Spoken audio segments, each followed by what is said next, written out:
Time past is not an apology. We'll say that again. Time past is not an apology.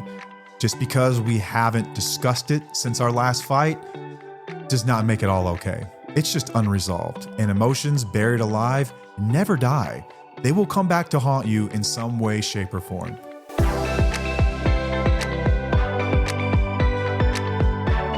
Welcome back into another episode of Mindset Monday with me, Matt, where I show you how I became a better guy through sobriety and recovery and repaired my marriage after a decade of addiction. We'll be celebrating 25 years together this year, and I'd love to let you in on some of the how about how we got there. These episodes are usually catered toward guys. We do a lot of content for spouses and partners, very little for guys, and I get emails all the time. And guys work a bit differently than girls do, I think, when it comes to learning and how to go about change. Just sitting there and listening to concepts doesn't necessarily help guys. In my experience, they need to be told how, almost like step by step. And so that's what I'm going to do. I'm going to break down some concepts that I hope are going to be helpful to your life and you can apply them. And I hope you see some success with this stuff. First things first, thank you to our sponsor, Soberlink. If you don't know what Soberlink is, it is the world's greatest accountability device that happens to look sort of like a breathalyzer. So whenever you're someone like me and you're trying to repair trust in your relationship, your words just don't mean a whole lot anymore. We've promised that we'll stop. We've promised we'll cut back. We've promised we'll do better. And then over time, what eventually happens is we go back to drinking. Soberlink is you putting skin in the game. This is a gift that you give your loved ones. It's got a network where you can set up people that are trusted in your circle that are supporting you in your sobriety journey. So as you're going through your day, you agree to blow X amount of times per day. And each time you do, they get a notification that lets them know that you're really doing the deal and that you're committed this time. It's an added layer of accountability for you, which is helpful. But for them, it's also a true gift. See, they've been walking around on eggshells. They've been looking for bottles. They've been scared to ask you if you've been drinking. And now that conversation is off the table. They're going to get validation one way or the other. Hopefully the way that you get this is that they really see that you are rebuilding it and they're going to learn how to trust you again. Remember, trust is lost in buckets and it's rebuilt in droplets, one test at a time, over time. Or if you're not doing what you're supposed to be doing, that's going to show them that they need to make some really hard choices in their own life. Also, if you're at the point where you're just making sure that your kids are going to go somewhere safe because this relationship is beyond repair, Soberlink is there for you in those moments. It is court admissible in all 50 states and in Canada and is trusted by over 200,000 clients. It is the gold standard in court. They've been extremely generous, offering our listeners 50% off a device. All you have to do is go to soberlink.com/wheels. Again, that's soberlink.com/wheels. Enter your email address where you will receive a coupon voucher. Thank you to Soberlink. Support the companies that support our show. And I hope that you can get some good use out of this product. So being sober is great. A product like Soberlink is great in helping you get sober. But the best apology of all time is changed behavior. You can be 100% sober and still be impossible to live with. Sobriety is just removing the substance from your life, but it doesn't automatically make you trustworthy or steady or safe. And emotional maturity is what your wife or your kids or your friends are really looking for. That's what we're after. So if you don't change the way you think or the way you react or the way you handle conflict, you're just the old you without that bottle or those pills or whatever it is that you're using to cope, whatever habit you might have. And that's why we've always said that we encourage people to focus on behaviors, not just the substance. Sobriety is just the starting line. That's all it is. It is not the finish line by any means. This is just where we get started. This is when the work takes on meaning. Because now you've cleared your mind and your body of this substance that makes it rather difficult to grow and to pay attention and to really focus over time. You don't get the chance to check out anymore. So remember, sobriety is just the beginning. If your plan is just to quit drinking, you're likely doing people a disservice. You're going to be miserable to be around. You yourself are going to be miserable too. And without maturity, chaos is still in the house. It's still running the house. Many people have been in this situation with someone who's freshly sober, and it's like walking on eggshells because you can't really say what you want to say. You're unsure how they're going to respond at any given moment. You have zero feedback as to how they're feeling or what they're going through because they're just not talking to you. This is what I did every single time I tried to stop on my own and relapse before I got serious about recovery. I would just stop the substance and I would be struggling so bad inside. But I didn't want her to know that. As a guy, I never wanted to be a burden to anybody else, so I didn't want to talk about my problems. I certainly didn't want to put her in fear or to give her the impression that I wasn't doing well, even though I wasn't. But for some reason, I thought that just keeping it in would be okay.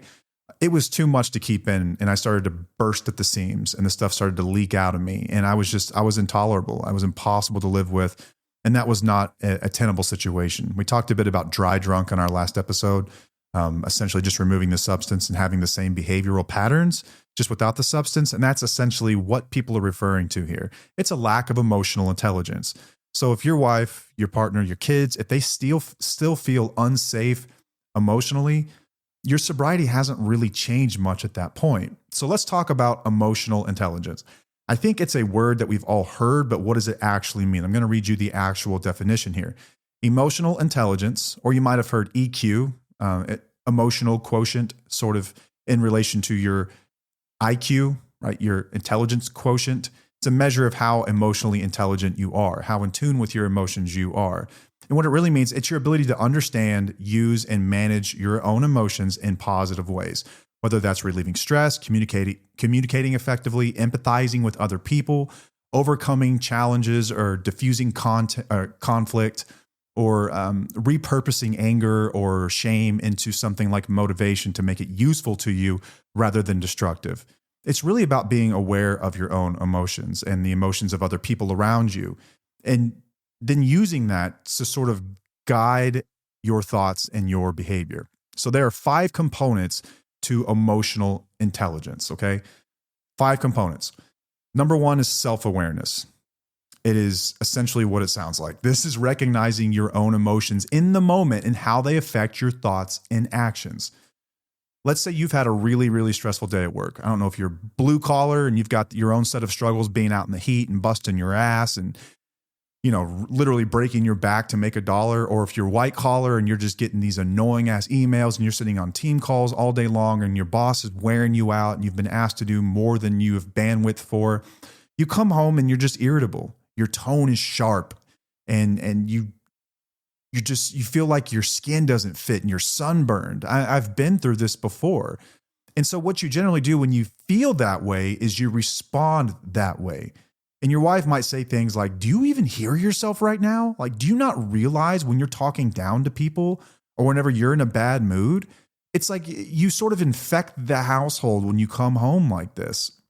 And I think the emotional intelligence, how that plays into self-awareness, is realizing that it's not about her and it's not about your kids.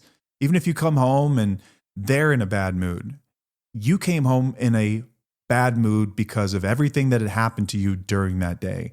It's in realizing that and not putting that onto other people, right? My kids were little when I got sober, and little kids are really, really stressful. They get to be 3 and 4 years old. They're allowed to act like 3 and 4 year olds, okay? They're allowed to scream and make messes and do all the things that kids do. It's up to me to respond accordingly. It's up to me to respond like an adult. And when I didn't have the self-awareness to even know why I was upset about something or where an emotion was coming from, I was impossible to live with. I ask myself a really simple question now. Where's that coming from? That's literally the question I ask myself. So if I'm irritable, if I'm just angry and not really sure why, I'll have to literally ask myself in my head, where's this coming from? And it can be any number of things. It could be that I slept 2 hours last night. It could be that I didn't feel like I did a good enough job at work and I've got some shame around that. It could be that I have financial fears about how we're going to make bills come due, any number of things. But it's just in recognizing those things and saying, okay, future me will know how to handle those problems. In the moment right now, I need to be self-aware enough to know that this stuff is bothering me and I don't need to take it out on other people. It's as simple as that. It's as simple as that. You realize that it's not about other people. It's about your own stress levels. It's about what's going on inside of you. The second component is self-regulations. This is managing your emotions and impulses and adapting to change. Let's say your wife says something like, something mine might have said, is that everything sets you off. Like you've got the shortest fuse of all time. You cannot control your temper. Every conversation's always got to be some big blow up with you. And instead of firing back, you take 3 breaths and you ask clarifying questions. You're frustrated about finances, or you have, like I said, something has come up at work and you feel like you're not doing what you need to do to please your bosses or your customers or whatever it might be, and you're just feeling like you're not enough. You can actually schedule a calm talk here. You can take time to set aside and regulate yourself before you have conversations when you get home or anything comes up. You can be driving down the road. If your wife is anything like mine, dude, she's the worst backseat driver of all time. She gets snarky with me if I miss an exit or I'm not paying attention or she thinks I'm following too closely, anything like that. And she'll snap because she's in fear in those moments, or she's stressed or anxious or whatever it might be. And my first instinct is to snap back. Now I have the ability to self-regulate and tell myself, she's acting this way because she's anxious. Now, why could she be anxious? And then I'm creating empathy, which we'll get to in a moment, but it helps me regulate. I've always had a sharp temper. When I was a little kid, I was like this. My nickname was Mad Matt growing up. I was just one of those kids that highly emotional, I guess you could say. And I would just snap easily about any number of things. Like if my shirt wouldn't fit right, I've literally torn shirts off my body. Like I'm just kind of a nutcase in those ways. I don't do those things anymore because I'm able to stop myself before I get to that point. And it's not going to be perfect in the beginning. Sometimes you just have to take a moment to regulate. Sometimes you have to schedule conversations to take place later until you can regulate. In the beginning, I did a lot of things like that. I would have to take breaks from heated situations or conversations that just felt too big for me. Next one, social skills. Just what it sounds like. Building positive relationships, communicating well, and resolving conflict. Remember that I think any good relationship is built off of trust. It's built off of understanding, and it's built off of empathy, that you understand the other person and they understand you. That's where safety is created. Social skills in general are, I think, no different. If your wife says anything like, you shut down every time I try to talk to you, that's stonewalling, which we'll get into here in a little while. What that really is you not wanting to have a conversation at all. You don't want to open up. You don't want to let anyone in.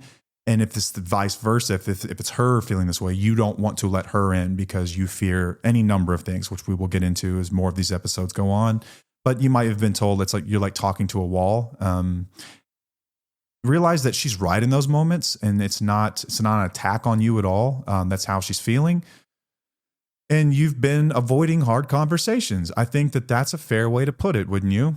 And so you initiate one to clear up a misunderstanding instead of letting resentment build. You can initiate those kinds of conversations. You can also remember to express appreciation regularly, which we will get into here in a bit, because I know where your mind's already going, believe me. Not just whenever she's upset. Are you open to doing something like this? Next one, empathy, understanding and sharing the feelings of others. This is a big one. I know a lot of guys, especially in addiction, lack this ability. This is why you've probably been called a narcissist and never even knew what the hell that meant. It is a lack of empathy, in short. It is understanding and sharing, not just cognitively understanding, but sharing in the feelings of others. If your wife's ever short with you and she says, you don't even try to understand me, or it's always about how you feel, never about me, instead of getting defensive, think about how her day might have gone and validate her frustration before offering your own perspective about anything or making it about you. Empathy is a huge part of this. And then motivation. This is using emotions to fuel personal growth and goals instead of shutting down and feeling shame or guilt. And then you spiral. I know how the shame spiral works. It generally starts with not having a guilt filter for your emotions. Everything's just always shame and you're terrible. Man, these are the 5 components, and each of these we will learn today are going to be crucial in your growth journey. When people say, I just want them to get sober, they're really choosing the wrong language. What they should be asking is that I just want them to develop emotional intelligence and those 5 components. So these are the hallmarks of emotional immaturity. So if we talked about what emotional maturity is and emotional intelligence is, then these are the hallmarks of emotional immaturity. Defensiveness, blame shifting, emotionally dumping, entitlement, impulse control problems, and avoidance. If your wife is a TikTok user, or if she even listens to our show, or Instagram user, you might have heard some terms, and I'm going to bring you in on what these things mean and how they probably apply to your life. Have you ever heard the term weaponized incompetence? And your eyes just kind of glaze over, like, what in the hell could that mean? It's when you're asked to do something and you weaponize your incompetence or illusion of incompetence so that you don't have to perform the task. Let's say laundry, right? She asked you to help with laundry, and you go over there and you fumble around and you play dumb and you act like you don't really know how to do it, or you do it really half-assed and you say, I'm just not good at this. You just do it better. You do it. Or I just don't know how to make dinner like you do. Even though you really could try, you could put forth some effort, it really is sincerely a lack of effort to want to even start. And you're weaponizing your incompetence, and you're not actually incompetent. You are fully competent to do any number of these things. You just don't feel like it, and you don't want to. This is something you've probably heard before, just my guess. Gaslighting, right? Gaslighting. Gaslighting is giving someone else the illusion that their reality is incorrect. I think the best example of this is also DARVO. If you've ever heard the term DARVO, deflect. Hang on. Oh my God, I just went blank. Deflect, attack, reverse, victim, and offender. So you're deflecting whatever thing she's thrown at you. You're attacking back, and you're reversing the order of victim and offender. You are making yourself the victim. It's almost like saying, whatever she brings up an issue, a valid issue, you would say there is no issue. That would be your first thing. Or I never said that. Or when did that happen? Or then you might just give them a little breadcrumb and say, well, to the extent that there might be a problem, you're actually the problem. It's never giving them the time of day to acknowledge the problems is actually valid. You might say something like, that's not what I said. You're remembering it wrong. Or I never did that. I don't remember it that way. You're too sensitive. That's not how it happened. Things like this. It's just a form of invalidating someone else's emotions. But if you do it enough, and you do this with enough vigor, what you're going to do is you're going to distort someone else's reality. This is the damage of not taking accountability over time and lying over time, is that you truly do distort the way that someone else sees the world, and they stop trusting themselves. This is extremely damaging in relationships. Deflection, we talked about that when it came to DARVO. If they bring up something that you're doing or not doing, you will say something like, well, you've been moody all week. You've been a pain in the ass. You've been mean to the kids. You never clean your car. Every time I come home, the dishes aren't done. Whatever it might be, you're deflecting. Like, she brought up a valid point, and instead of sitting there and discussing it, you deflected. You're playing the whataboutism game. It's like, yeah, but what about your phone use? You're always on TikTok. You're always doing this or that, or chatting with your friends, or talking to your mom. It's what about the time that you did this? Like, let's just talk about the problem at hand first, one at a time, please. This isn't a political debate. This is your wife. We're not trying to figure out who can win the argument. Remember, a battle won is a battle lost when it comes to a marriage. Projection. Whenever you've been distant, let's say, you would say something like, oh, well, you're not even trying to connect with me, right? You're projecting something else onto them. This is a really common one when it comes to infidelity, or even like softer versions of affairs, like emotional cheating or things like that. Like, if you're flirting at work or you've been unfaithful, generally someone who's done those things is going to accuse someone else of it. So many spouses and partners I've heard over the years have been accused of cheating, when I know for a fact these women would never do such a thing. Likely you have. And so, since it's like takes one to know one kind of thing, that's the way that you see it, is that you assume they would do the same to you because you've done that. This is a hallmark of people who are emotionally immature. And it's transparent as shit. And you may not think that, but it's so transparent when someone's projecting. It's almost like your guilty conscience coming out to say hello and play, and you're letting us all know. Stonewalling. This is whenever you just completely shut down. You don't let anyone in. You give people the silent treatment. You just get quiet. You give half-ass, one word, one sentence answers. You cross your arms. Body language is terrible. You're staring at the TV, pretending like you don't hear. You ignore questions mid-argument, and you just kind of shut down. or you just leave the room and don't say a word and you just never talk about it. You just leave problems completely unresolved. You think it's like out of sight, out of mind. Scorekeeping is another one. Stop keeping score. If you've never read Drop the Rope, something that I wrote, it's on our, if you go to our website, I think it's under guides, I believe. There's a story about Drop the Rope and what that really means. We don't keep score in relationships, okay? Her doing X does not entitle you to Y, and vice versa. You doing this does not entitle, should not force her to do something else. It's like you guys are pulling in the same direction. At times, you're going to have to pull more of the load. At times, she will do the same for you. But we don't keep score. That is so petty and immature and annoying, okay? That's not the way this works. This isn't your workplace where you all have a KPI to meet or measure. This is your effing wife. Stop treating them like a spreadsheet. We're not keeping score, okay? And this goes for both sides. We're not keeping score here. Like, oh, you didn't take the trash out? Remember that last year when you did this? Like, guys, come on. Do not keep a mental list of someone's wrongs. That is just beyond petty. Minimizing. Sort of like gaslighting, it is not that big of a deal. You're overreacting. You're just too sensitive. Why do you always blow up? I was just kidding. Can't you tell I'm just joking? Can't you tell by my tone? Guys, if it hurts, it hurts. And we have to acknowledge and sit with that pain and take that as an honest statement from them. All right. I have done every single one of these. You have probably done, if not every single one of these, many of these. It doesn't mean you're a bad dude. It just means that we've got work to do. And that's good news because this can be repaired. Chances are, if you're listening to this or if you've been sent this, you actually give a shit. Congratulations. You're like 10 steps ahead of everyone else if you're actually listening to this kind of stuff. But we have to know what these behaviors are to begin with. The things that bother you the most, or that bother your wife the most, she may not even be able to truly vocalize or express what it is about you. There's just something that's driving her nuts. It falls into this box of emotional intelligence. You're missing out on one of those 5 components, if not all of them at the same time, and you're acting with any of those 8 different, I would say, pop psychology terms for emotional immaturity and how they actually show up. Let's go through some old patterns versus mature patterns, like a rapid fire gut check, so you can sort of see the difference. Old you would defend yourself when criticized. Mature you, new you, is going to ask clarifying questions to find the truth. Example, you didn't follow through. Old you would say, well, you didn't remind me.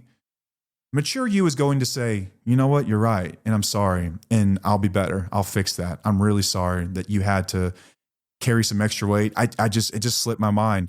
Man, this happened to me more times than I can possibly count. And if you need a practical tool here, if you have an iPhone, or I'm sure that Android's got their own version of this that works just as well. There's probably a million apps that do it as well. I live off my reminders app on my iPhone. I really do. Anytime something comes up. Our daughter, for instance, had dance class she had like dance camp from 9 a.m. to 5 p.m. every day. Her dance camp is just down the road from my office. And so it's much easier for me to pick her up on the way home, because I'm leaving the office around 5 anyway, than it is for my wife to come out here. But I get sidetracked. I get busy during the day. My wife asked me, can you grab her after work? I said, sure. Right then, right there, I grabbed my phone. I said, remind me to pick her up at 5 p.m. At 5 p.m., that reminder went off, and it was like the first time I'd ever seen it. I completely forgot because I got sidetracked. I got a million things going on, and I'm a numbskull. I need to use something like that, right? But I'm making an effort to do so. Making an effort. You don't have to be perfect, but at the very least, make an effort, right? And if I did forget, and I have forgotten things, there was something recently, like I had to go to the grocery store. Like she sent me there for one thing. And I came home with 10 things, and none of them were the thing that she asked me for. And she was disappointed. She's like, oh, I really needed that for this recipe, and I got to figure something out. And in that moment, I'm not like, well, you didn't remind me. You didn't send me the list. Dude, I'm a grown-ass man, okay? I should be able to handle things like this. I would expect that of anyone else in my life. If you're in the corporate world, would you expect this of an employee or a team member? Isn't it annoying when they don't? It's not that much different in your marriage, okay? And it just takes a little bit of civility, and a little bit of empathy to understand how that feels in those moments. You don't get mad at them. You don't blame them for not reminding you or making your life easier. You acknowledge it. You're right. I'm sorry. I'll fix it. I'm leaving right now. I'll be right back. And that's all you have to say. We don't discuss anything that they've done or didn't do. We just take ownership for our part in it and we roll forward. Another example here. This was a common one for me in early sobriety. You seem really distracted. Yeah. An old me would have said, why are you picking at me? Like, Jesus Christ, I'm doing everything I can right now. I don't need to hear you. Like, it's bad enough I got all this other stuff going on at work and with recovery and meetings. And the last thing I need is you where. No, we don't do that. You say, I have been. You're right. And then you tell them why. And you let them know what's going on inside that thick head of yours. This is about opening up and being vulnerable. I know it's tough for a lot of guys, but this is what creates understanding in a relationship. If you want patience, if you want understanding, you've got to give them a reason to even offer it. And it could come from you just being vulnerable and open about something. You saying, you're right, I'm stressed and I'm scared. And I think about the fear of relapse and losing you all the time and like losing my kids. And I don't want that to happen. And that's weighing on me. And then we're broke because of all the money I spent in addiction. And we've got all these bills piling up. And it's just a lot right now. In those moments, you might just break down and just need a hug. You might just need to let it out, man. Perfectly fine. Perfectly valid. No one is coming at you for that. In fact, many women find that to be the sexiest thing that you could possibly do, is just be open and honest. We don't sit in it too long. We're just letting it out. Because the old you, what would he have done? He'd have gotten defensive about it. We don't defend ourselves when we're being criticized or even perceived that we're being criticized. We just open up. Just let that shit out. It's okay. You're human and you're allowed to have emotions like everyone else. You're allowed to have problems. The whole point of being in a relationship is to have someone to share that stuff with and someone to motivate you and empower you and help you carry through. That's the point. That's the whole point here, guys. Don't forget that. Let's talk about make decisions on emotions rather than rationally thinking about something. This is the old, you've heard me talk about this probably, reacting rather than responding. There is a difference. Reacting is just, it's your first thought. And what recovery has taught me more than anything is how not to be a slave to my first thought. In recovery, my favorite thing has been getting to experience my emotions from the beginning all the way to the end uninterrupted. I have to feel every bit of it. Sometimes it's wildly uncomfortable. Sometimes I feel like I'm going to explode. But if I don't get to the end, then I'll never know that it's okay and that it was going to be okay and that I'm going to survive it and I don't have to run from it. So rather than just reacting, let's allow ourselves to kind of process stuff and let's make decisions, not on emotions in the moment, but once we've had time to sit there and think about it. And this can come up in a million different ways, but I think the way that makes the most sense, like how you should really act on this. If you've never done a core values exercise, it's about time that we do that. What are your values? What are the things that mean the most to you? Honesty. A lot of guys would say honesty and integrity, right? Means a lot to a man to have integrity. Like your handshake is your word. It's your bond. Okay. Well, if it means that much, then in those moments, let's say that we've got a date night planned on a Friday night and you planned it on like a Wednesday and Friday comes around and you're worn out and you're tired and you're beat and it's been a long week. Instead of canceling it, just keep the commitment. Do it even if you don't want to do it. Just do it. That's what integrity actually looks like. So your emotions would say, it's time I need to stay in. And there is a time for that. Don't get me wrong, but not when it comes to date night. All right. In those moments, we have to keep our word. We have to live in our integrity and move forward. Let's talk about text fighting. We did a whole episode over this. Fexting. It's the most ridiculous waste of time of ever. Nothing ever gets solved in text fights. I know a lot of people have justifications for them, and some people might be able to solve the problems this way, but I think most people just waste hours of their day over there at their office, at their desk, like hunched over, just writing freaking scrolls back and forth to each other. But instead of blowing up in a text fight and saying something that is going to set them off, quit trying to dunk on people. Like, don't dunk on your wife or your kids or the people that you love and mean them. We don't dunk on those people, man. Before you dunk on someone, take a time out. Let's pause for a moment and let's respond according to our values. Let's say we want to be gentle. It's one of our values, being gentle, being open. Okay, well, what do our values say? How do we respond? We respond in a values-based way.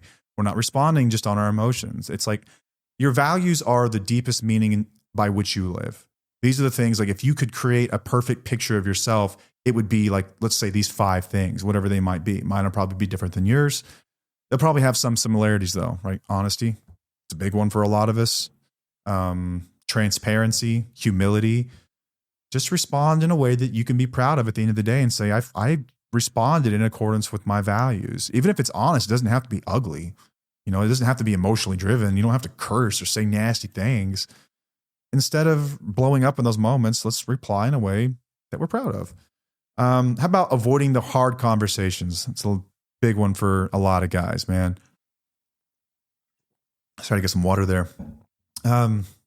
Instead of avoiding the hard conversation, that's the old you. Mature you is going to initiate conversations with respect. So, we did an episode called Switching Addictions at one point, and a lot of guys, whenever addiction's funny, man. It's like whack-a-mole. Like as soon as you hit one, another one pops up. So if it's some people, whenever they stop drinking, then they go to like porn. Some people, when they stop porn, they go to shopping. And shopping ends up being a big one for a lot of people, like overspending or gambling, because it gives you that same dopamine rush, that same kick.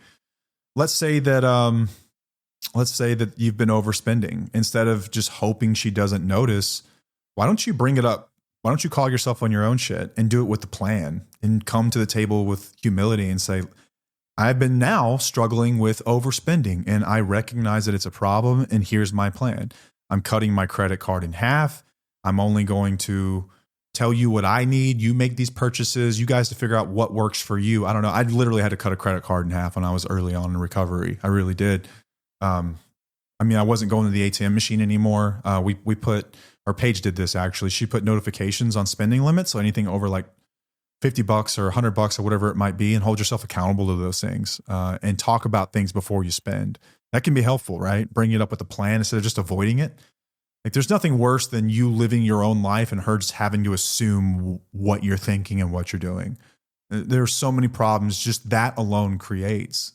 So we're not going to avoid hard conversations anymore. We're going to initiate with respect. Let's say that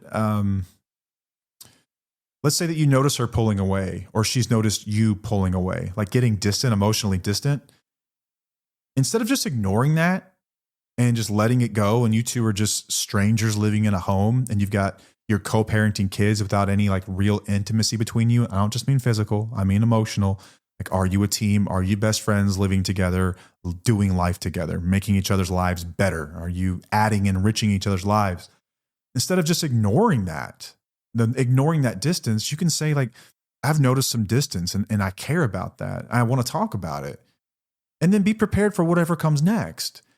It could just be that she's scared and she's got a lot of anxiety and she doesn't know what comes next and she wants some reassurance. Bro, that's your opportunity to step in and offer some, okay? Don't get butthurt about it. Don't get all pissy about it.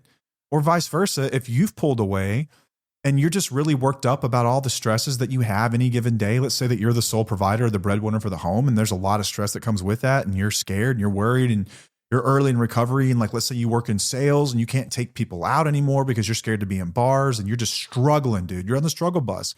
You're having to feel all these emotions from the beginning all the way to the end for the first time and damn near ever. You're going to be a little distant.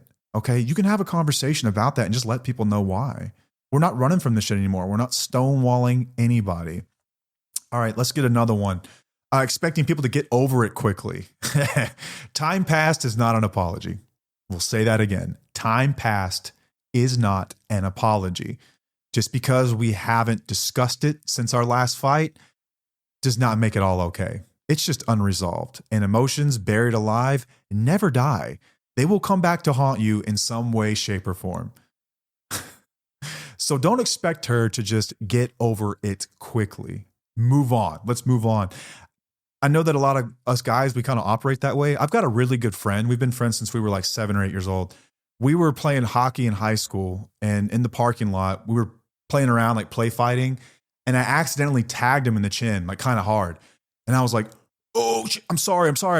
And he was pissed. He was seeing red. And dude, I took off. I was like, I'm sorry, man. I'm sorry. He chased me down and he kicked the back of my skate and I fell. This is roller hockey. And he just started tagging me over and over and over and over. I was like, dude, I'm sorry. And then I got pissed. And so we were just swinging at each other. And he peeled out of the parking lot and took off. And I was pissed for like an hour. And then I think I saw him later that same night somewhere. And we just hugged it out, man. And we're the greatest friends ever. Dude, women just don't work this way. Acknowledge that. They're not just going to get over shit quickly, all right? And it's not a character flaw of theirs that they don't. People process things differently. Not everyone's going to be able to get in a fist fight and be cool an hour later. My daughter talks about this with me all the time. She's like, why are guys so complicated? I'm like, what do you mean? She's like, it just doesn't make sense. Like, you guys just get over this stuff. Like, she didn't believe that we would just drop stuff. I'm like, yeah, for sure we do. Like, we're dumb like that. It's great, man. She's jealous. She's jealous because that seems easier. And in some ways it is, but your partner doesn't have to be the same way. In fact, I think the greatest thing in the world is having someone who's got a different perspective because it just teaches us a little more about it. When we come into their life and we're allowed to share in that and understand it, because all it's going to do is better you, right? We want to be well-rounded here. We don't just want to be singular in that sense. So instead of insisting that she gets over something quickly, give her space and time, discuss it, stay consistent with whatever repair looked like in that situation. So instead of saying like, holy shit, it's been a week. Are we seriously going to sit here and be pissed about this and throw a fit and pout? Like, you know how bad that would hurt them when they've been waiting for you to come meet them with their pain? Just let them know, like, I know this is fresh and I'll keep showing up. Or if you haven't even addressed it, talk about it. How'd that make you feel? And be ready for whatever comes back. And remember, we're not defending. That was like number 1 or 2. We're just allowing them to talk, man. Let's see here. Sulking. Oh, that's a good one. When it comes to intimacy, right? Instead of sulking and when someone's not affectionate, we're going to stay patient without pushing. Like, I think the first thing that a lot of men want in early recovery is the return of some vibrant sex life.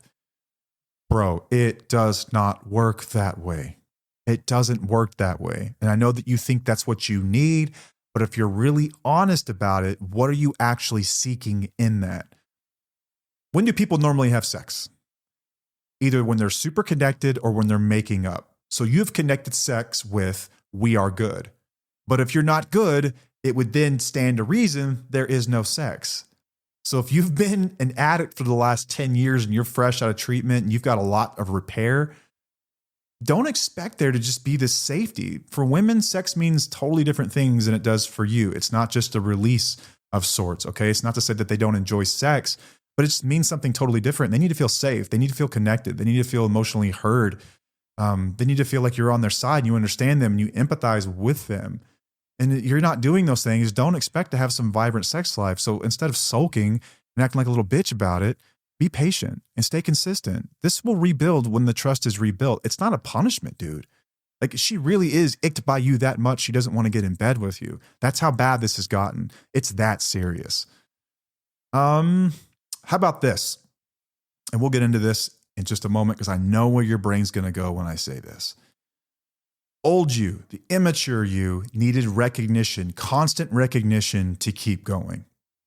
New you, the mature you, needs to keep going even when it's noticed, even when it's not noticed. You don't just need recognition to keep going. You don't need people to constantly tell you, good job, good job, good job, good job, every time you do something right, all right? We're adults. You don't have to babysit you that hard, which doesn't mean that, hey, thank you doesn't feel good every once in a while, but you shouldn't need constant reassurance to keep going. This has got to be an internal drive where you're going to do the right thing whether or not anyone notices. So if you clean the kitchen once and then you're going to sit there and pout and bitch and moan that there's no thanks or there's some griping that you didn't do it right, like, consider the fact that, like, you're an adult, you live here too, this is your kitchen as well. And yeah, dude, we don't put giant pots in the dishwasher. What are you, 12? Like, come on now, right? Be willing to hear this kind of stuff. Like, sobriety is tough because it really is growing up. Like, I had to grow up much faster at a much later stage in life, and it made it really, really tough. It made it tough, man. Let's say that you quit going to meetings or something like that because no one notices. All right, new you, we're going to keep going because this is just what we do now. This is who we are now. Let's just do the right thing. Let's do the right thing because it's right. And I know what you're going to ask now. Yeah, but what about her? She's got her own shit. She does this, and she talks to me like shit, and she's demeaning, and she's defensive, and she's immature, and she's petty. Dude, she's not perfect either. And no one's ever going to say that she's perfect, okay? When I went off the rails, my wife was the most regulated person I had known. That's actually what drew me to her, is that she saw the world in a way that I didn't. And she was regulated, and she was down to earth, and she was very positive, and she had a great perspective on things. And she was like the sunshine of my life. When I would go to these dark places, I always had her there. She was great, man. And then I put her in survival mode. She became someone she wasn't because she was barely hanging on. I'm not saying this excuses her hurtful behavior or her hurtful words, but it does explain it. The way I've always seen this is that it's 90-10. There's a 90-10 rule. You are not 100% responsible for all the problems in your relationship, but assume you're responsible for at least 90% of them. If you're anything like me, if you're anything close to me, if you've been in addiction for a very long period of time, if you've destroyed the trust that's in that relationship, if you've gone a step further and there's some kind of physical abuse, if you've gotten into affairs and you've experienced infidelity as a couple, you're responsible for 99% of it, okay? How would you react and what kind of person would you be on the receiving end of all that stuff? Can we expect you to show up smiling and just so happy? Oh, thank you for coming here and pleasing me with your presence. No. I know she's got stuff. I knew that Paige had stuff. When I first got sober, it wasn't exactly easy because she was used to responding in the way that she had been for the last decade to my shit. And I acknowledge that fully. And again, it doesn't excuse the harmful words necessarily, but it explains them. I know where they're coming from. And I'm responsible. So if I caused it, I'm going to be the one that leads the repair. I see a lot of guys that get real big and want to beat their chest like men are leaders. Okay, well then fucking act like one right now. This is when we're talking about it. Your job is to lead the repair. Your job is to eat a little bit of shit along the way. Your job is to allow them to heal on their terms and on their time, and understand that you have earned the distrust in that relationship and to some degree the disrespect. All right. You can take a few jabs. You've got a strong chin. You can handle it. We're not going to sit here and keep score about who's doing what. When I got sober and I was repairing my marriage, she was dysregulated. She was coming at me. She was acting really immature about a lot of stuff. And she wasn't terrible about it. She's not as bad as a lot. Like Paige is still really, really good compared to most, I would say. But I'm just speaking in generalities here. If you're trying to repair and there's a lot of immaturity there, understand that that's coming from a place of familiar pattern. And that's where they've had to live in that survival mode.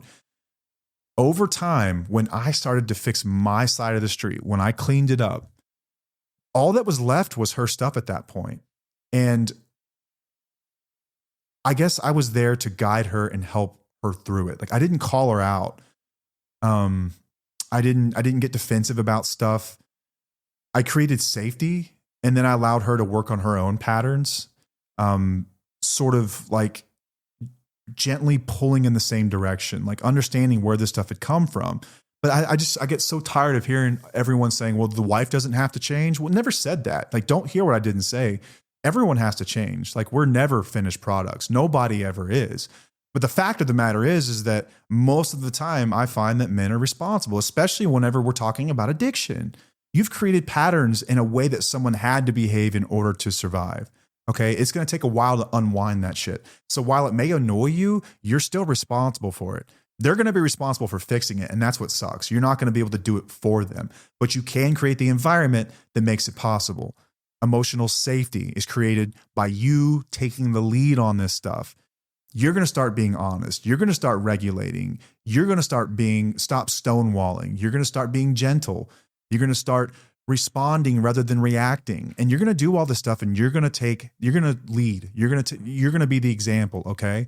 And then when she has those moments, you're just going to be there for her. I remember Paige flipping out, and I understand fully why, but I was like, holy shit, I'm not responsible this time. She's just having a hard time. And then I can talk to her about it. What's going on, honey? I'm just overworked and I'm overwhelmed. And it's like, holy shit, she's letting me know about her problems now. Like, she's coming to me and she's talking to me. Like, dude, like, we're back in a relationship now. This is a two-way street now. It's not all just about me, right? Because my shit's off the table, and it doesn't happen overnight. It takes time. It took quite some time. Like, your wife probably has her own stuff, but this is not the time to make her 10% the focus while your 90% is still on the table. Does that make sense? Like, there's so many glaring issues right now, and guys only want to focus on what the wife is doing. Well, she does this and she talks this way, and the way that her and her mom have always talked, and I hate the way their family is and all that shit. Man, I've heard every bit of it. But eventually, when I fixed all my problems, the remaining issues were her own to fix. My role was just to help keep a safe environment where she could heal and understand that I had a big part to do with that. But also some of the stuff she just came with. Like, everyone has got their own stuff, okay? But we're not keeping score in this relationship. I want you to take the lead. I'm challenging you to take the lead. You're responsible for 90% of it. I promise you're going to see benefits if you look at it this way. If you can just drop it and quit trying to keep score about what she's doing or not doing, and just do your part. Do your part and see what happens. Trust me on this. Trust me on this. So I see that all the time. Listen, if you caused it, you lead the repair. Don't make the problems that you created the focus of your arguments, and regulate yourself, create safety, and then allow her to work on her pattern. So if she's defensive, if she's guarded, if she's critical, whatever it might be, right? And hey, our entire show and like our program exists to help spouses with this. So if they're listeners, they're getting all of this, right? They know, bro. They're working on it way harder than you are probably. They're already taking stock of what their patterns are, and they're doing a better job to regulate. And if you're doing your part, if you're pulling that 90%, you guys are going to be okay. But if you just want to sit here and focus on her 10%, like, that's the problem. Like, just let it go, man. Let it go. Just let it go. It will be okay. But maturity feels really hard at first. Let's move on. Because old patterns just feel so natural. It's ingrained in you. They're familiar. You know, you've got synapses in your brain that connect your way of being. This is how you respond when X happens. And it is so hard to break that. When you do, it will feel weird. You'll feel strange. Sometimes you'll feel a little bit less than. You'll feel like you're not being your true self. I know that sounds crazy. When I started to have to like control my temper, like, I always used to say, like, I liked a temper. Like, it felt good. Like, that toxic behavior felt good in some way. And like, I was proud of it, as disgusting as that sounds.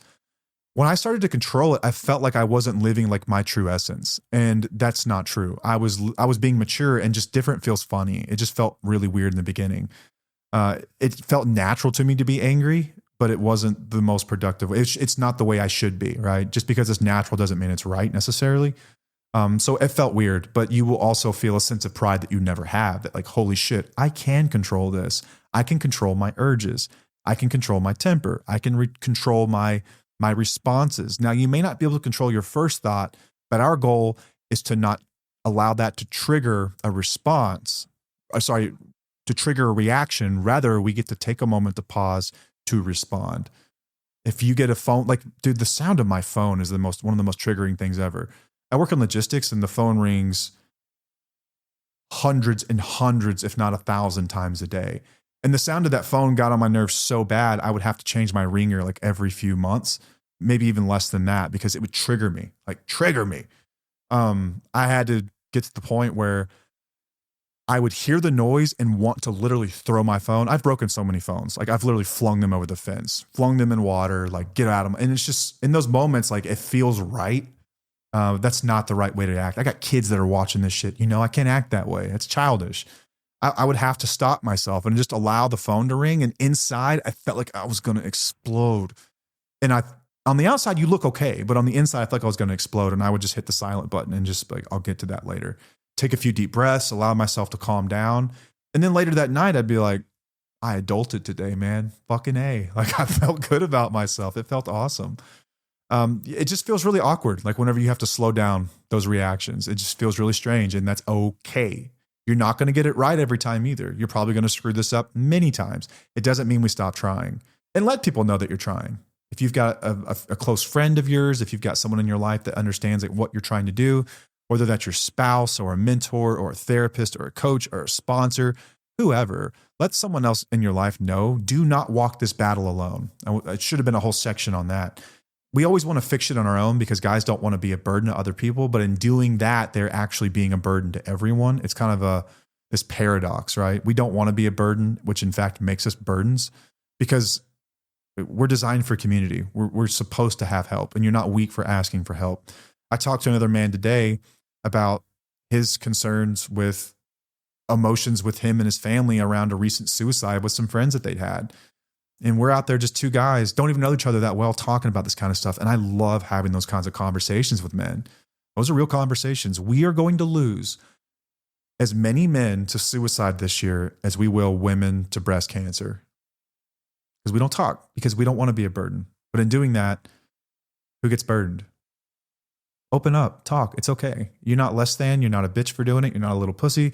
Anything you ever been called, these are the bullshit lies that the toxic, masculine historics of our past have taught us. There's a time and a place to be stoic and tough, and that's needed. I think everyone needs to be able to do that sometimes, but it's not all the time. Certainly not all the time. And again, you're going to fail, but I think maturity is also owning it in those moments when you do come up short. And I would have to apologize a lot when I was starting out. I would have to tell Paige, like, I really handled that poorly and I'm sorry and I will do better. I promise you I'm working on it. You will see progress. And to her credit, man, she would always acknowledge when I did every single time. And we tell spouses and partners, like, I don't know when thank you went out of fashion or showing appreciation went out of fashion. When you see something that you appreciate, let someone know. You never know how much that can affect somebody in the most positive way. Whether that's letting them know they look great, like they're glowing, or, hey, you seem different lately and I like it. It's awesome. I really appreciate how present you've been. Thank you for holding down the fort at home while I'm doing all this other stuff. Like, I now that I'm sober, I really see the sacrifices you make for our children, for our lives. And I just want to let you know I appreciate you and I see you. Dude, that is so endearing to people, man. And that's never gone out of fashion. Like, if you're at the point where there's contempt and you're just sick of each other, like, I don't know how you come back from it, because if you don't have room for appreciation, like, what's the point? But growth, it's going to require discomfort from you, and that's okay. It's going to feel strange. And if it does feel strange, that means that you're doing it right. So let's talk about some actionable tools. We talked earlier that I think like a lot of guys struggle with emotional maturity and like therapy in general, because we're just talking about the problem endlessly, just talking about it. I know more guys than I can count who have just emailed me like, just send me a to-do list. And if I could just have someone send me a to-do list, like, I'd be set. And that's kind of a dipshit way to go about it, but I also completely understand it, because I think our brains work that way, where it's like we are more about the how rather than the why. Therapy discovers the why. Like, why am I the way I am? And some people love endlessly exploring the why. And the why is really, really important, especially long term. But the cool thing about the how, like, how do I fix this? Not why should I fix this, or why am I in a position where I have to fix it? Asking just how do I fix this can be done right now without knowing the why. So you can start right now without knowing any of this other stuff. It doesn't mean that stuff's not important. You still need to take your ass to therapy if she wants you to go to therapy, or you need to be going to meetings and working with a sponsor, or going to group, or whatever, meeting with your mentor, your coach, whoever, whatever you're doing, you need to have that work and also some of this how. So for me, the number one tool I use is shut up and listen. And it's that simple. I just shut my mouth. And I have to think about doing this sometimes, especially whenever like we're in an argument and she gets a certain tone when she's really passionate and she's like trying to like kind of dunk on me, about something. I just have to shut my mouth and I just breathe. And I assume in those moments that everything that she is saying is true for her. Everything she's saying, this is coming from a place where this is real to her. I create that empathy. And you just mirror it back and say, if I were her in this moment and everything that she's saying is true, how would I feel? And you're just listening in those moments. You're just shutting up and listening. In doing this, we're going to understand each other better. You're going to understand her perspective. And if she's doing this for you, she will understand your perspective. This is easier said than done whenever there's a lot of distrust and there's a lot of dysregulation, especially early on in early recovery. There's not a lot of good patterns yet, but this is a really great way to start. Just shut up and listen. That's really simple. Don't shut up and not listen. I didn't say that. I said shut up and listen. Don't shut up and just block it out and think, this is the dumbest shit I've ever heard. I can't believe she just brought that up. Did she really just say that? Oh my God, you over there, hypocrite, blah, blah, blah. No, we're shutting up and we're listening as if every word coming out of their mouth is true in that moment. Okay? It doesn't mean we're going to take it to heart. If she's saying like, you're being such an asshole right now, it doesn't mean I am an asshole. It means I'm acting like an asshole. There's a difference. Okay? And what does that mean to her? I'm being dismissive or I'm being selfish. If that's true, oh shit, okay, well, she actually feels that way, man. And if she feels that way, you should give a damn. You should care enough to know and want to repair it, want to fix it. So just tool number 1, shut up and listen. Tool number 2, a 3-breath reset.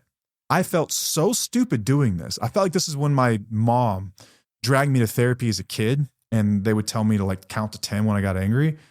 We're going to do it, but we're just going to count to 3 because 10 can be a little awkward if you're sitting there with a group of people. 3 breaths.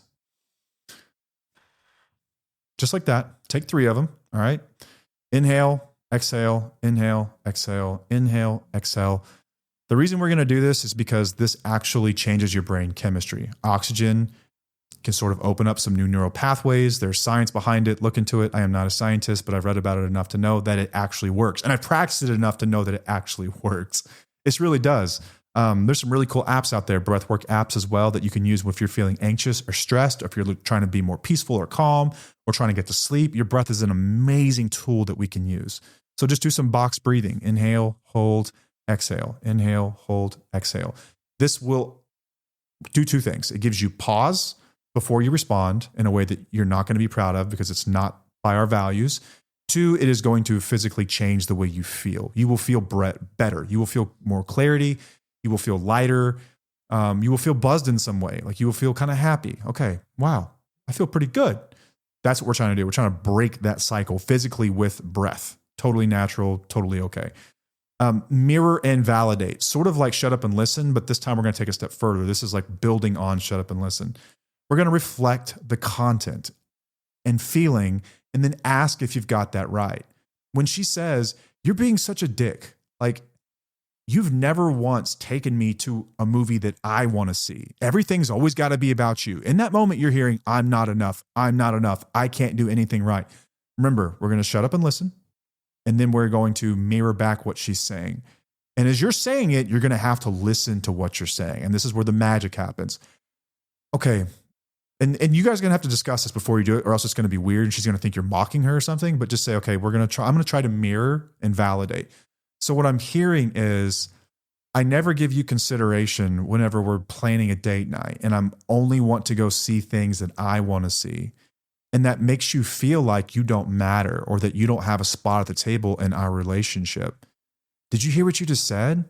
Oh shit. And if that's true, fuck, I am an asshole. You're right. That's wrong. You're right. I've been selfish. I promise you I'm going to work on changing this. I will get better. I want to know more about what you're into. And I'm going to make time for the things that you care about. And you go see her movie and I guarantee you're going to like it. You will. I was this guy too. Hand up. I was this guy. Everything was always about me. Every concert we ever went to. I've told this story before in the podcast. Dude, I used to play in bands. Speaking of bands, I got this shirt on, Dead Wrong. They're like this cool pop punk band out of Philly. They're new though, and they sound like they came out of the early 2000s. If you were into that pop punk scene, check out Dead Wrong. Not a sponsor of the show, not affiliated with the show. They may hate our content. I don't know. I just think they have great music. But anyway, I used to take her to shows all the time when I was playing in bands. And like, she was always up for wanting to do things that I wanted to do. She was always interested in knowing more about my life. And she followed me and she loved to know more about me. And I never reciprocated that. And that hurt her so bad. And I was completely blind to this because I was dumb, man, just lost and very, very, very selfish and self-centered. We were driving down the highway one day and she saw a billboard for Boys to Men at this nearby casino. And she was like, oh my God, I would love to go to that. I love Boys to Men. And I just started laughing. I was like, I would never be caught effing dead at that show. Like, you're going to have to call your dad to take you to that one. And dude, she just got quiet and teared up. And like, her heart was broken in that moment. And chokes me up thinking about it, about how she must have felt in that moment. And it dawned on me like, holy shit, it's always been about me. It's always been about me. That was kind of one of the battles in my early recovery, was not being so effing selfish. It's like I was born selfish, and addiction just made it worse. And then getting sober didn't make it better. It was still there. I had to deal with this stuff. And so mirroring and validating is going to be really, really important. Fun, I guess, happy ending to that story was Boyz II Men came back to town a year later, and without even telling her, I got suite tickets in a hotel, and we went up there and watched them, and it was one of the greatest shows ever. And I downloaded the Greatest Hits album and listened to it nonstop, so much that it actually ended up being on my like Apple like year in review, like top listened albums. And that was the day I learned that I'm a dick and I need to stop being selfish and take my wife's perspective and her interests a whole lot more seriously. And our relationships improved amazingly. Like, she has some really awesome takes on things, and I love her perspectives. I love her. She's got way better taste in film than I do. Music, she's got some questionable taste, and that's me plus the kids that agree with that. I'm sorry, babe, if you're hearing this, but your early 2000s hip hop kills us. But anyway, man, it's like the beauty of being in a relationship is sharing in someone else's life and like understanding at moments, especially if you've been together for 20, 30 years, that you've likely just only explored the surface or the edges of that person. And there's still so much more to know and understand. You just have to be willing to see it. And so mirroring and validating it's an amazing way to start to introduce yourself to that process. The next thing we're going to do is HALT. I learned this when I was in rehab. HALT is an acronym. It stands for hungry, angry, lonely, tired. Before you flip off the handle, HALT. Ask yourself, am I hungry, angry, lonely, or tired? Those 4 things cause more problems in my day than damn near anything. Hangry. I'm just tired. I feel lonely in recovery or in life, like I'm bearing all of the world's problems by myself because I'm not opening up enough. Am I angry and irritable for no reason? Maybe I didn't work out today. Exercise is a great outlet for that, by the way. It works really well. But fix one of those things before having a deep conversation. If you're hungry, go get you a bite. If you're angry, go get you a run in or do some breathing exercises or go lift some weights. If you're lonely, pick up the phone and call someone and talk to someone about this stuff. If you're tired, energy drink or nap. Or just start going to bed earlier. There's nothing on the internet good at 2 a.m, dude. Get off that. You can do a 10-minute delay too. I used to have to do this one. In fights, when fights would get too heated and I would want to like start to deflect or project or play the whataboutism game, I would literally have to leave the house for 10. I would have to take a 10-minute breather and I would have to come back and then gather my thoughts. Paige hated this, but it was the only way I could regulate. You might have to do the same. Talk to your therapist if this could be a problem. If they've got abandonment issues or something like that, it can be a problem. Notes app, a journal is your friend. Write something before you send it, okay? I had a friend in early recovery tell me to let the world spin around a few times before I responded. So I would get work emails and I would want to like flip out on someone and get nasty and assert myself and whatever else. And I would write the meanest, most scathing email and then I would save it to my drafts. And I would literally set a timer for 3 hours or sometimes 24 hours. And I would come back to that email. And 100 times out of 100 times, I was embarrassed by what I'd written and so grateful that I never sent it. Because after I had time to let the world spin around a little bit, I got perspective. I got to see where their side was coming from. I got to see how I could be helpful to them instead of being reactive or trying to dunk on somebody. It allowed me to respond instead of reacting. So take a moment, write it out, and go back and read it. And are you really proud of what you just wrote there? Are you proud of that? Is that who you want to be? That's reflective of you and this new version we're trying to build? No, that's the old you. Don't let the world see it. You can dump it and delete it. Fine. I used to have shitloads of emails in my drafts and I finally would just delete, but they were just scathing messages that I'm glad I never wrote. It's like my folder of regret I never had to suffer. Think of it that way. Really helpful. Let's see here. Another one. Timeout talked about that. Ooh, this is a good one. Lead with her point. If you're in an argument, always volunteer to tackle her issue first. Always. And spend time on it. Actually examine it. Be on her side and let's examine this issue. I've got a dumb head, dumb brain, short memory, like a goldfish. And we'd be fighting about something.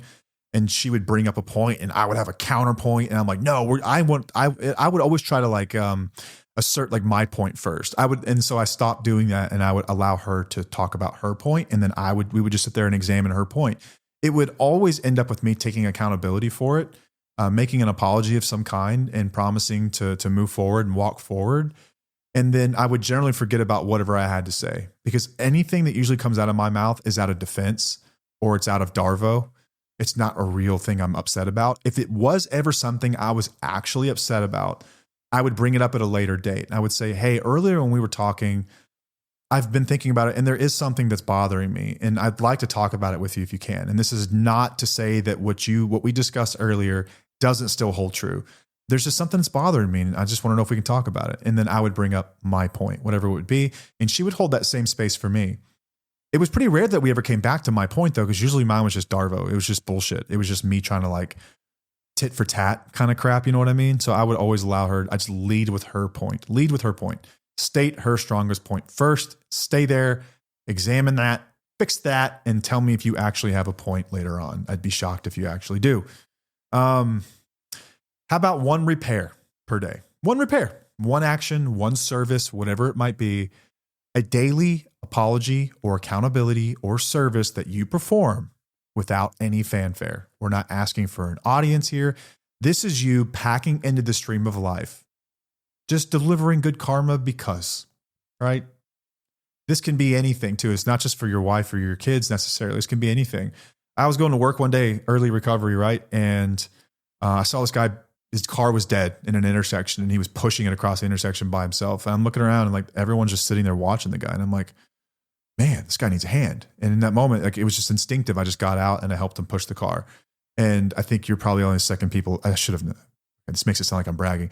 The only time I've ever talked about this was I told Paige about it like several days after the fact when we drove through that intersection. And now I've told you guys, but it was just what it was for me was, it was just like me just packing into the stream of life. It's like doing a good thing.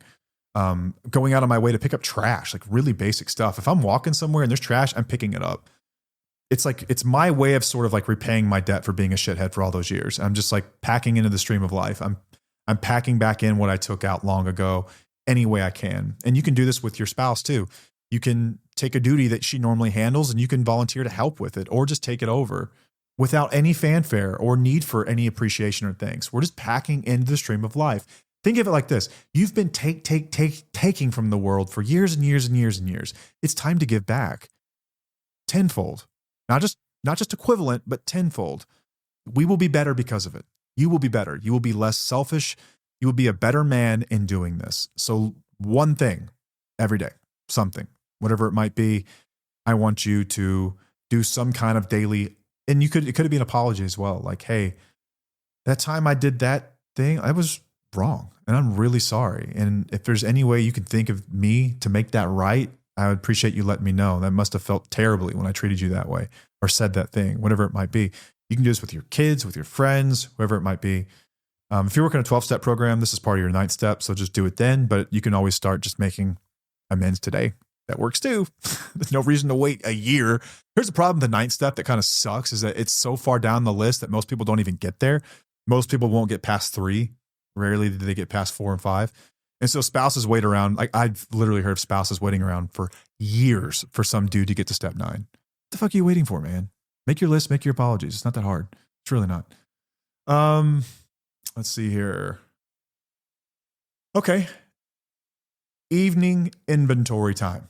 I do this every single night before bed. I actually learned this in 12-step, but I think it's something that anyone can apply. Let me pull it up. I think it's on, if you've got a big book around your house, I want to say it's on page 86. Let me see here. I'm going to pull it up and I'll actually read through it. because I have my own version of it. Okay. When you retire at night, I want you to constructively review your day. Ask yourself these questions. Was I resentful today about something? Was I resentful? Could be anything. Could be some guy at work. It could be your wife. It could be your kids getting too much attention because they're little instead of you, and your marriage is struggling because of it. Were you resentful?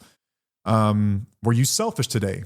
Probably at some point you've been selfish. We are selfish creatures. Addiction makes us more so. Was I dishonest today? Even white lies, even if you exaggerated, or were you afraid? Ask yourself those questions. Was I resentful, selfish, dishonest, or afraid? Ask yourself those questions and examine when you did it. Ask yourself why. Why did I embellish that story? I just want to be liked. I think I've got this thing with wanting to be liked, and I need to work a lot harder at just being myself. And if people like me, they like me. I went through that one more times than I can possibly count. Selfishness, like the boys and men thing. Like, was I selfish today? Fuck yeah, I was selfish. I didn't think for a second about what someone else would have wanted. It was all about me, It could be when the family's picking dinner and your kids pick something they want, and you just give that. It doesn't feel good to hear that. Don't be selfish, okay? Our goal is to have a perfect inventory every night. Here's the catch. You are never going to have one. I've yet to have one in nearly 13 years. I've yet to have a perfect inventory. But I do this every single night, and I constructively review the day, and I go through it, and I talk about what happened. I do this in my own head. You can actually write this out too. I used to write them out early on because I just wasn't in the habit of like memorizing this stuff. What went well, what didn't, what needs to happen next. If you're a spiritual person, you can ask God or whatever thing you pray to help give you the strength. You can call a friend and ask them to help keep you accountable to this kind of stuff. You can just tell on yourself, call yourself out before anyone else has to. But ask yourself what you can do better. It's really important. I think that's an awesome exercise that we can do every single day. So this is more of the how. These are actionable items. This is the stuff that you guys ask for all the time. I'm delivering it. I hope that you use some of this stuff. A posture reset. I've got ugly ass posture in general. But when I'm irritated, my jaw clenches and my eyes squint. I have to catch myself in doing that. It's really hard to have that kind of awareness.